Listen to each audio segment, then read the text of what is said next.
Hello, Old School Comics Review here. Okay, this one is going to be kind of a response to a video made by Custom Bromstar. It's called Comic Book Covers That Strike Your Fancy. I kind of stumbled upon his video from watching Captain Strange live, and other people put up responses like Wow Comics and that one Strawberry. And of course, there's dozens of videos all across YouTube where people have shown off their comic book collections and things like that, or their favorite covers. So I thought I'd give it a shot here. I'm just gonna grab a handful, or I'm gonna show you a handful of covers that I like. One thing about it is I don't have a scanner right now, and I don't have a webcam anymore, so I can't show you from what my actual comics, so I have to pull the images from like different sources. But rest assured, I do actually own these particular comics. So in no real hardcore order, let's go with Moon Knight number 23 from 1982, drawn by Bill Sienkiewicz. I just like this cover. It's dark, it's mysterious, it's moody. There's a bit of collage going there, and it's basically just black and white. I actually talked about this actual comic on another video clip that I put out a while ago, but it's really good. It really works with the characters, kind of pulp mystery roots. He's just this street level vigilante superhero type guy, and I think that's really conveyed in this cover. It would work it would work for any number of things. If this would be a cool movie poster if they ever made a Moon Knight movie.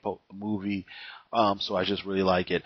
Let's see here. Next, Ultimates 2, number 5, by of course Brian Hitch and Paul Neary. This just rules. It's just awesome. It's basically Ultimate Thor standing in rain, holding Captain America's shield and Iron Man's helmet. He looks like he's just been through a big fight or whatever. He looks like he's laid the smack down on somebody, and he's just looking really serious and everything. And it's just awesome. And beyond it being awesome, it's great. And beyond it being great, it's kick-ass. And beyond it being kick-ass, it's awesome, great kick-ass.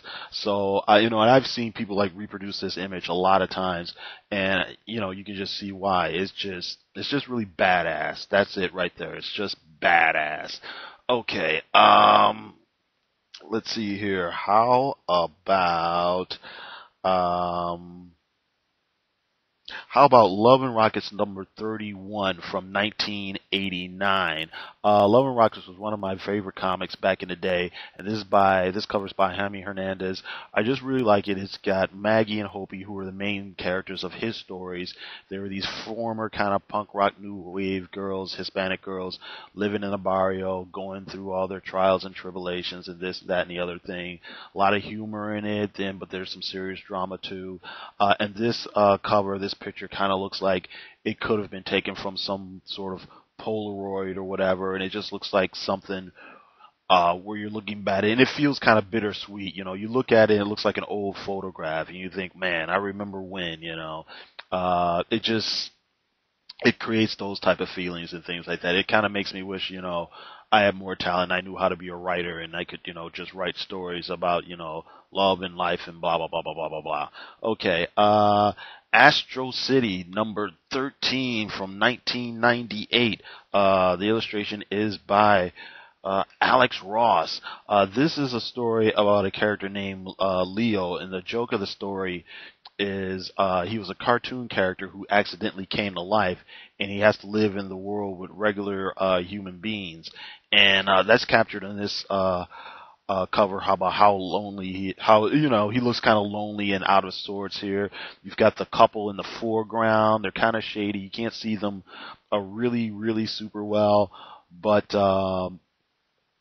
you can see Leo, and you can see how he's kind of looking at them, and they know he's there, and you can obviously see how he's kind of feels like an outsider and whatnot. And the story inside is kind of it's not really a depressing story, but there's a kind of sad poignancy to it and everything. So that's a cover I like.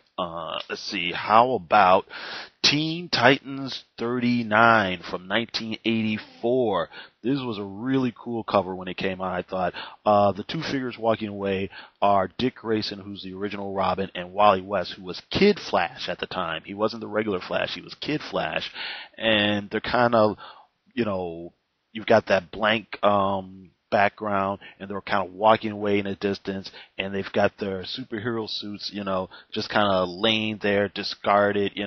You've got some of them hanging off the logo, and it's just really striking and different from the time. Basically, what the story had to do with is Wally West was actually leaving the team for a while to go back to college, and Dick Grayson was giving up being Robin. I think Jason Todd was, I'm not 100% sure if they had introduced Jason Todd into the mainstream Batman titles or not, but Dick was just deciding, hey, you know what, I'm getting a little bit too old to be Robin, and he wasn't going to quit the team, he wasn't going to quit superheroing, but, I can't be the boy sidekick forever.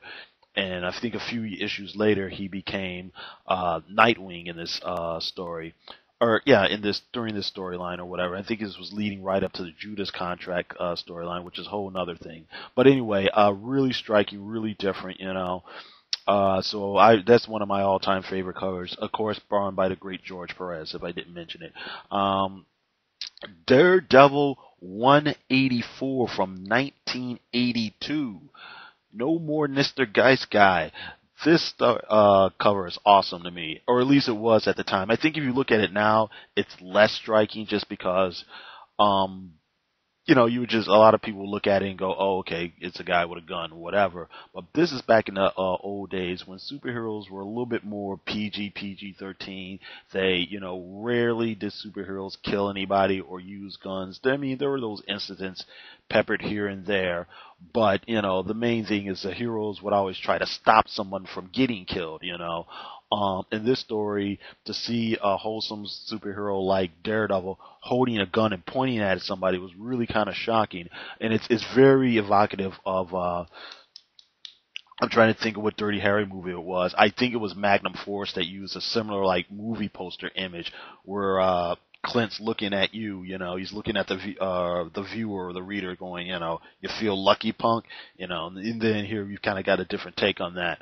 The inside story had something to do with Dee Dee's trying to catch some drug dealers, and this little boy whose sister died for drugs is going to kill the dealer, and then the Punisher's involved, and the Punisher wants to kill the dealer, and it's basically how does Dee Dee save this boy from going down the wrong path while bringing the drug dealer to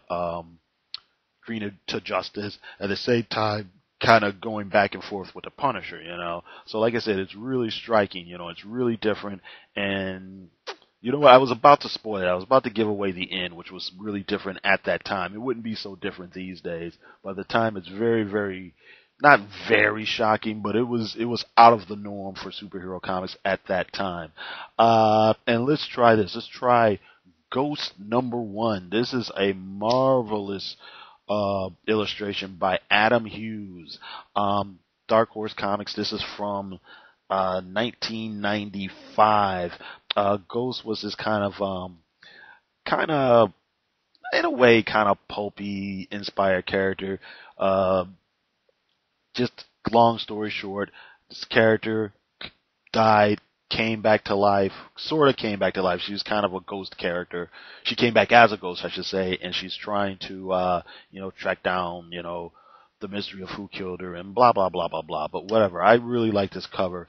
It's simple, but it's elegant. There's enough detail here. I like the way she's looking there, with her 245s, It kind of makes me think of those, like I said, old pulp heroes, the Shadow or,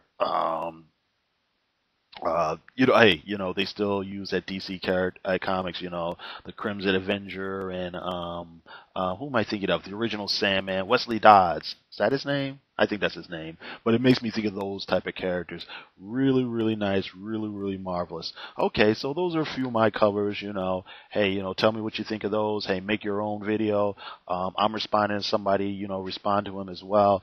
I'll see if I can put the link to his original video here. See if that'll work. And thanks. And you guys have a great one.